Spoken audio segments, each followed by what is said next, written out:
One of the questions I heard quite a lot asked to Christian believers was, what if after you die you find no afterlife? Well, let's ignore the fact that this question by itself implies the existence of an afterlife, but let's rather answer the idea of the question. The person asking in this context wants to put in perspective the deception that those who live their lives hoping for an eternity of joy would be subject to. But again, if there is no afterlife, there is no deception that follows. If we use the same analogy, we would deduct then that neither of those who believed nor those who didn't would be subject to regret or deception.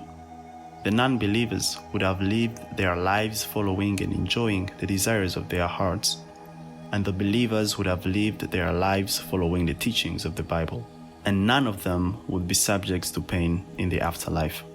What if we return the question by asking, if the unbeliever dies and finds an afterlife, as described in the Bible, a judgment for sin, hell, a reward for faith, heaven, how much do they lose in comparison to the idea of no afterlife? It is like comparing an infinite amount of time of torment, as stated in the Bible, if there is an afterlife, to literally nothing for both parties, if there is no afterlife. Which means that choosing to ignore the message of the Bible has a 50% chance of leading you to an eternal pain, and choosing to follow the teachings of Christ has a 100% chance of leading you to the state of no pain.